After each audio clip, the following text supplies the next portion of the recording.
history. In 1965, this gentleman came to a school, which was then known as Binatang Secondary School. He was a teacher then, and many of his former students are in the audience today. He was, besides being a competent, excellent, and unassuming teacher, he was known for being the main mover of the Boy Scout movement in Binatang, or what you call now Pangakap. Yeah. And he left us after 2 years to continue his study of medicine. But he almost, as if he never left Sarawak. He has been in and out of Sarawak, for the last 40 years or so. So what he did more than 40 years ago has a lot to do with the event that is going to happen today, this afternoon. And in a way, which brought him to give us lecture today. Now, Prof. Peter Abraham is well known he was trained as a surgeon, but he's more a teacher of anatomy. And he has been teaching Oxford University, correct? Cambridge University, and he moved to, Oxford, and he moved to University of Warwick, where he has been there for a couple of years. He has left his position as head of clinical anatomy. Now he has been promoted to Professor Emeritus, which is the Lord of profession, a lifelong title professor. And today he's going to talk about anatomy again, but it's a very interesting kind of presentation. We're going to compare the anatomy of the days of Leonardo da Vinci and what we know anatomy as it is now. And let's hear whether there is any difference. And it is with pleasure I present to you Professor Abraham.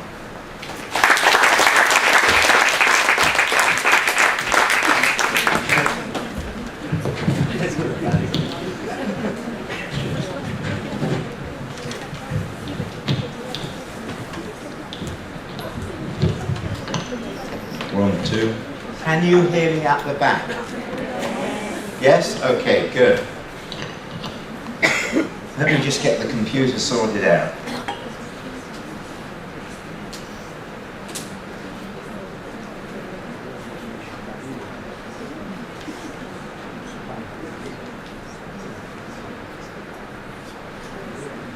Is that it? Is that the second one? There we go.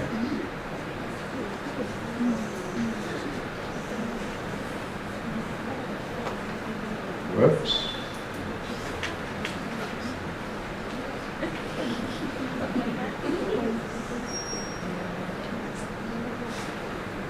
Ladies and gentlemen, let me explain to you what I'm going to show you after that wonderful talk by Hack, a dear friend of mine who, it's so lovely to hear him talk and learn something. I'm going to have to calm down tonight at the buffet, I realise that. But I do my exercise and I don't smoke, so I'm doing all right on that one. I want to tell you that I'm a professor of clinical anatomy, and what I'm going to talk to do today about is an amazing man of the Renaissance. And I want to educate you, to let you realise where we stand now in society has relevance where Leonardo stood 500 years ago.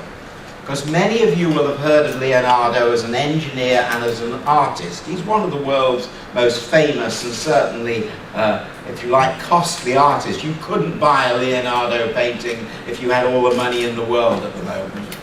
And there are very few of his paintings, but what he was, and most people don't know, was a brilliant anatomical scientist. I'm going to show you how he was brilliant. And you may say, well, how do we not know this? How is it not common knowledge? And the reason is, the pictures that I'm going to show you of his drawings lay locked up in a book for over 300 years and were never released as a textbook, which is very sad. And I'm going to just show you something that some of you, I put up 5 names here. Now the medical doctors in the audience, I hope, will recognise at least 2 or 3 of them. I hope at least 1 or 2 of you in the room might recognise all of them.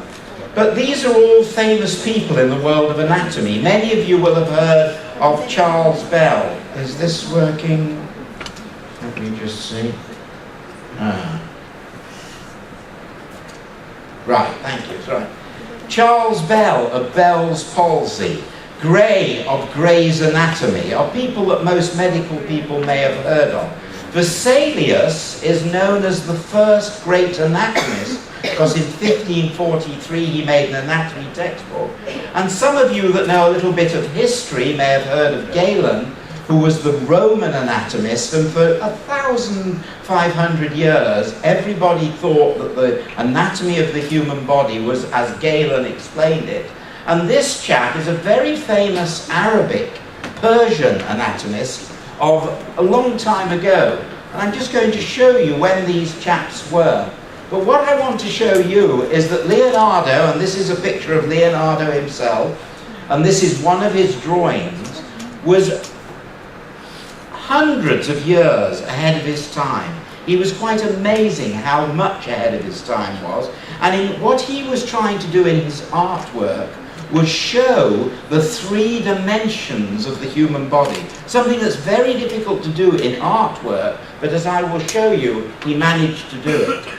So those people I just mentioned, the Gray's Anatomy textbook is from 1850.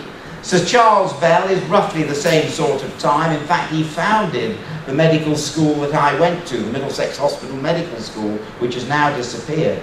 Vesalius was the first person to write the first anatomy textbook that was anything like accurate. So look at this date, 1543. We're talking 500 years ago was the first textbook of medicine, of anatomy medicine.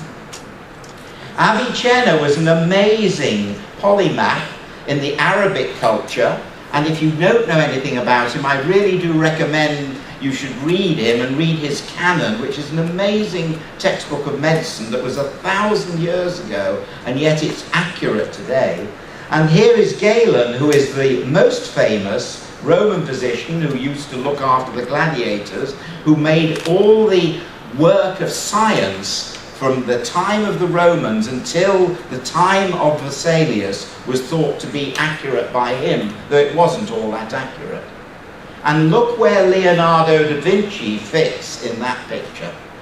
Leonardo da Vinci is 50 years before the first textbook of anatomy. I want you to remember that, because the pictures I'm going to show you are quite extraordinary. But remember, they were never published, so no one had a chance to copy them. And what I want you to realize is when any of you nurses, doctors, radiographers, I don't know what all your backgrounds are, but I'm sure there's some from all of those professions. When you don't understand something, you go off to the library and you look at a textbook. That was not possible. There were no textbooks of anatomy in the 1490s when Leonardo did all the pictures I'm going to show you. And what I'm going to show you at the same time is modern 3D CT scanning, which we use with MRI and CT, and look how amazingly he was accurate in what he did. And let's look at this first picture.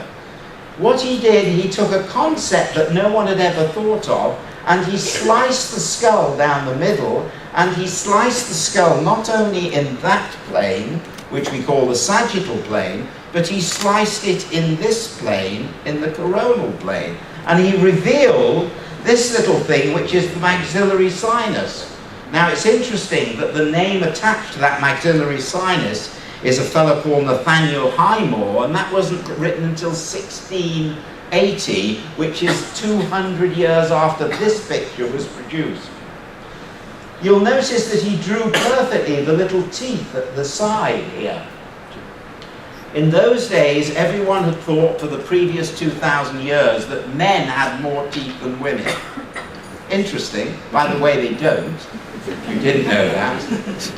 Men do have bigger brains than women, actually, but that's anatomical fact. That's nothing to do with the quality of the brain.